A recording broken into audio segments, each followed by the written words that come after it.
जब भी कोई आपके ऊपर दुख और तकलीफ आती है, जब भी कोई समस्या आप लोगों के ऊपर आती है, तो सम्मानित साथियों, ये बहुजन समाज पार्टी के कार्यकर्ता अपना झंडा और डंडा लेकर के हमेशा रोड के ऊपर आप हमारे सम्मान के लिए, आपके सम्मान के लिए लड़ने का काम करते हैं। इसलिए बहुजन समाज पार्टी की जो विचारधारा है, इस विचारधारा को समझने के लिए तमाम नौजवान साथियों को मैं कहना चाहता हूं, तमाम हमारे मीडिया बंधु साथियों यहाँ पर मौजूद हुए, मैं बड़े गर्व के साथ ये बात कहता हूं कि इस देश की बहुजन समाज पार्टी इस देश के अंदर एकमात्र ऐसी पार्टी है जिसके नेता तो फिक्स नहीं हो सकते लोकल लेवल के, लेकिन साथियों बहुजन समाज पार्टी इस देश की एकमात्र ऐसी पार्टी है जिसका वोटर और कार्यकर्ता साथियों चट्टान से मजबूत है, जिस कार्यकर्ता को साथियों कोई नहीं हिला सकता।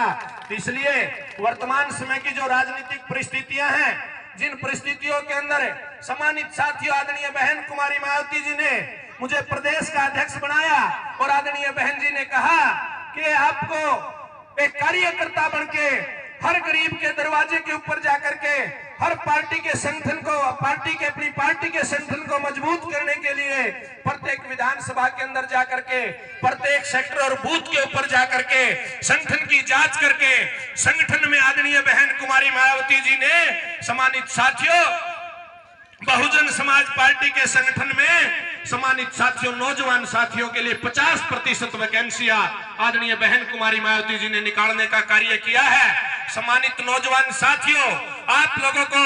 15 लाख रुपए के नारे दे करके और झूठे नारे दे करके इस देश के अंदर साथियों लंबे समय से इस देश की लुटिया डिबोने का काम साथियों भारतीय जनता पार्टी की सरकार ने किया है। उससे पहले लंबे समय तक इस देश के अंदर कांग्रेस पार्टी ने शासन किया और सम्मानित साथियों कांग्रेस पार्टी के शासनकाल के दौरान लंबे अरसे तक जो भारत का संविधान सम्मानित साथियों आज तक लागू हो जाता, तो साथियों इस देश के अंदर आज भ्रष्टाचार, बेरोजगारी, महंगाई और गरीब लोगों की बहन बेटियों के ऊपर जुल्म और अत्याचार आप लोगों को देखने को नहीं मिलते। लेकिन मेरे पिता तुल्य बुजुर्गों, मेरी मातृशक्ति, मेरे नौजवान साथियों, कांग्रेस ने राज किया। कांग्रेस ने, मेरे से पूर्व के वक्ताओं ने बताया, पीले और गुलाबी कार्ड बना करके उन्होंने बेवकूफ बनाने का काम किया। ये सरकार आप लोगों को 5 किलो गला सड़ा और नाज दे करके बेवकूफ बनाने का काम कर रही है। बहुजन समाज पार्टी किसी के पीले और गुलाबी कार्ड बनाने का काम नहीं करेगी, बल्कि बहुजन समाज पार्टी की नेता आदरणीय बहन कुमारी मायावती जी जब देश की प्रधानमंत्री बनेगी तो सबके साथियों नीले कार्ड बना करके सबको साथियों जमीनों का मालिकाना हक देने का काम बहुजन समाज पार्टी के द्वारा किया जाएगा। और ये साबित हमने करके दिखाया। मान्यवर काशीराम साहब हमारे मसीहा एक नारा देते थे कि जो जमीन सरकारी है वो जमीन हमारी है। साथियों ये कांग्रेस के लोग 100 गज के प्लाट देने की बात करते हैं। साथियों बताओ कितने लोगों को उन 100 गज के प्लाटे के ऊपर आज तक मालिकाना हक प्राप्त हो पाया हरियाणा प्रदेश के अंदर। इसलिए सम्मानित साथियों ये लोग रोजगार की बात करते हैं, रोजगार के नाम पर वेल क्वालिफाइड लोगों को, वेल क्वालिफाइड बच्चों को सम्मानित साथियों इस रोजगार के अभाव में पेट पालने के लिए अपने परिवार को साथियों अपने परिवार की आजीविका चलाने के लिए छोटे छोटे साथियों टैलेंटेड बच्चों को छोटे छोटे काम करने के लिए मजबूर होना पड़ रहा है। मैं बहुजन समाज पार्टी का एक कार्यकर्ता होने के नाते मैं ये कहना चाहता हूं आप लोगों के बीच में, अगर इस देश के अंदर सम्मानित साथियों इस देश के अंदर मजदूर को उसका पसीना सूखने से पहले उसकी दिहाड़ी मिल जाए और किसान को अगर उसकी फसल का भाव मिल जाए और क्वालिफाइड बच्चों को उनकी योग्यता के अनुसार अगर रोजगार मिल जाए तो इस देश को सम्राट अशोक के सपनों का भारत बनने से कोई नहीं रोक सकता। इसलिए मेरे पिता तुल्य बुजुर्गों, नौजवान साथियों में कहना चाहता हूं, बहुजन समाज पार्टी झूठे लारे और नारे देने का काम नहीं करती। जैसे कि पूर्व के अंदर कांग्रेस की सरकार ने आपकी शिक्षा व्यवस्था का बट्ठा बिठाने का काम किया। बाबा साहब ने भारत के संविधान के माध्यम से फ्री पढ़ाई और फ्री दवाई का अधिकार आप लोगों को दिया, लेकिन सम्मानित साथियों पूर्व की सरकारों ने आप लोगों के लिए शिक्षा के दरवाजे बंद कर दिए। इस प्रदेश के अंदर पूर्व के अंदर कांग्रेस की सरकार रही, उन्होंने 5वीं 8वीं का बोर्ड तोड़ने का काम किया। 10वीं कक्षा का बोर्ड तोड़ने का काम किया। आज वर्तमान समय में भारतीय जनता पार्टी की सरकार जब काम कर रही है, इन लोगों ने जो पूर्व के अंदर शिक्षा नीति बनाई है, जिस शिक्षा नीति की अगर आप बात करोगे तो सम्मानित साथियों, जो सरकारी विद्यालय है, विश्वविद्यालय है, कॉलेज है, साथियों सभी के सभी दरवाजे बंद करने की साजिश सरकार कर रही है। आपके आसपास का कोई पड़ोस का स्कूल बंद हुआ होगा ना, आपके आसपास का पड़ोस के बहुत सारे स्कूल बंद हुए ना चिराग योजना के नाम पे। ये सरकार क्या कह रही है? हरियाणा की सरकार नीति लेकर के आई है कि जिस गरीब आदमी का बच्चा सरकारी स्कूल में पढ़ेगा, उस मजदूर आदमी को तो 500 रुपए सरकारी स्कूल में फीस देनी पड़ेगी दिहाड़ी करके, और जिस गरीब आदमी का बच्चा प्राइवेट स्कूल के अंदर पढ़ेगा, उनकी फीस 1100 रुपए सरकार देगी। भी आखिर फंडा क्या है, ये सरकार चाहती क्या है? और ऊपर से इन्होंने ऐसी नीति भी बना दी कि जिस स्कूल के अंदर 17 से कम बच्चों की स्ट्रेंथ रह जाती है, 17 से कम जिन स्कूलों के अंदर बच्चों की संख्या रह जाती है, उन सरकारी स्कूलों को ताला लगा दो। बहुत सारे सरकारी अध्यापकों की पोस्ट को कैप्चर कर लिया। जो हमारे नौजवान भाई JBT, BA, BEd, CTET, TET, NET, JRF qualify करके घर बैठे हैं, जो इस सपने के साथ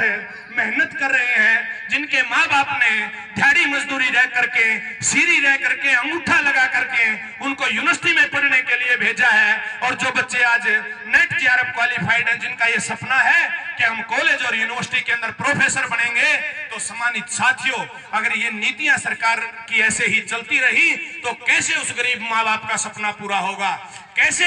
गरीबों के बच्चे सरकारी स्कूलों के अंदर जाकर के अच्छी शिक्षा ग्रहण कर सकते हैं? ये सरकार आरटी के नाम पे, 134 के नाम पे शिक्षा की व्यवस्था को, साथियों करोड़ों रुपए, जो बड़े बड़े मंत्री हैं सरकार के अंदर बैठे हुए हैं, जो बड़े बड़े उद्योगपति हैं, जिनकी स्कूलों की इंडो कैनेडियन जैसे स्कूल हैं, डीपीएस के जैसे स्कूल हैं, जिन स्कूलों की रेंज बहुत बड़ी है, उनकी फीस बहुत ज्यादा है, जिनके अंदर गरीब आदमी अपने बच्चों को नहीं पढ़ा सकता, अगर इसी तरीके से चलता रहा तो सम्मानित साथियों, शिक्षा आप लोगों की लगभग खत्म कर दी गई है। इसलिए बाबा साहब अम्बेडकर एक बात कहते थे, आज भी गांव देहात में एक बात चलती है कि भाई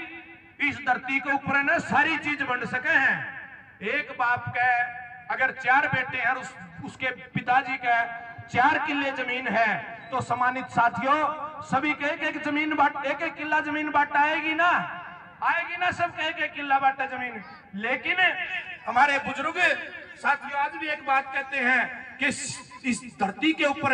एकमात्र पढ़ाई ही ऐसी चीज है, आपकी जो एजुकेशन है, जो आपकी डिग्री है, वो डिग्री ही एकमात्र ऐसी चीज है। अगर आप पीएचडी करोगे तो उस डिग्री के ऊपर आप ही नौकरी लग सकते हो, दूसरा कोई नौकरी नहीं लग सकता। इस धरती की हर चीज बढ़ सकती है, लेकिन आपकी पढ़ाई नहीं बढ़ सकती। बाबा साहब अम्बेडकर ने भी कहा ना कि शिक्षा शरणी का वो दूध है, जो पिएगा वो दहाड़ेगा। आज सरकार के लोग समय समय पे सरकार हमारे विरोध में नीतियां बनाने का काम करती है, और ये सरकार कौन लोग बनाते हैं? ये सरकार हम लोग बनाते हैं। मान्यवर काशीराम साहब ने हमें जो फॉर्मूला समझाया कि इस देश के अंदर schedule caste, schedule tribe, backward, minorities के लोग, अपर कास्ट के जो गरीब लोग हैं, उन लोगों के समय समय पे हक और अधिकारों का हनन करने के लिए ये सरकार बहुत सारी नीतियां बनाती है। और वो सरकार में बैठे हुए लोग सिर्फ 5 साल में एक बार आए हैं आपके बीच में, वो कहेंगे कि भाई आपके दुख सुख के रखवाले हम ही हैं, आपके सिवाय हमारी कोई सुनने वाला नहीं है। सम्मानित साथियों, मैं कहना चाहता हूं, पूछना चाहता हूं, आज इस देश के अंदर जैसे सामाजिक और राजनीतिक हालात पैदा कर दिए गए हैं, साथियों आज हमारे देश के प्रधानमंत्री को जब इस देश के एक हिस्से के अंदर, मणिपुर के अंदर हमारी 2 बहनों को, साथियों उनको कपड़े निकाल करके उनके साथ छेड़खानी करते हुए, उनकी इज्जत को तार तार करते हुए उस भीड़ ने रोड के ऊपर जब साथियों चलाने का कार्य किया, और देश के प्रधानमंत्री 70 दिन तक सो के नहीं जागे भाई, विदेश में भी जाया है, बीच में अमेरिका भी जाया है, इंग्लैंड भी जाया है, लेकिन देश के प्रधानमंत्री की कान में जू तक नहीं रेंगी। आदरणीय बहन कुमारी मायावती जी ने कल सुबह एक ट्वीट किया, तो साथियों देश के प्रधानमंत्री को आज ही मजबूरी में साथियों बात रखनी पड़ी मीडिया में आकर के आज का आज न्यूज़पेपर आप पढ़ोगे तो सबसे पहले स्टेटमेंट आई है कि साथियों मोदी जी ने जो उस समय उस घटना के अंदर जो भी आरोपी हैं, दोषी हैं, उनके ऊपर सख्त से सख्त कार्रवाई होगी, ऐसी मोदी जी ने कहा है आज। इसलिए मैं कहना चाहता हूं, इस देश के अंदर जो तमाम मनुवादी पार्टियों के लोग हैं, जिनको यह लगता है कि बहुजन समाज पार्टी कमजोर हो गई है, हम उन लोगों को कहना चाहते हैं कि बाबा साहब अम्बेडकर के बच्चे, मान्यवर काशीराम साहब के बच्चे, साथियों हमारी गर्दन तो कट सकती है, लेकिन हम इस आंदोलन को किसी भी हाथ में रुकने नहीं देंगे। सम्मानित साथियों, इस आंदोलन को किसी भी कदर पे हम पीछे नहीं जाने देंगे। और जिन कांग्रेस के लोगों को इस बात का घमंड है कि हम इंडिया के नाम के ऊपर यूपीए का नाम तब्दील करके आदरणीय बहन कुमारी मायावती जी को इस देश का प्रधानमंत्री बनाने से रोक सकते हैं। सम्मानित साथियों, मान्यवर साहब काशीराम जी ने कांग्रेस के पूर्व के अंदर जो प्रधानमंत्री रहे, सम्मानित साथियों, उनको जांच से उतार करके रोड मास्टर बनाने का काम अगर किसी के अंदर करने की ताकत है तो बहुजन समाज पार्टी के कार्यकर्ता के अंदर वो ताकत है। और आज मोदी के मुकाबले की कोई इस देश के अंदर नेता है तो उस नेता का नाम आदरणीय बहन कुमारी मायावती जी है। सम्मानित साथियों, इन्होंने गुजरात मॉडल के नाम पर 8 साल से देश को लूट रहे हैं और दोबारा से साजिश रच रहे हैं और कहते हैं कि साथियों देश के प्रधानमंत्री का साथियों सीना 56 इंच का है। उस 56 इंच के सीने के सामने साथियों देश की बहन बेटियों की इज्जत को तार तार किया जा रहा है। देश के साथियों नौजवान बच्चे पढ़े लिखे रोजगार के लिए साथियों महीनों तक जंतर मंतर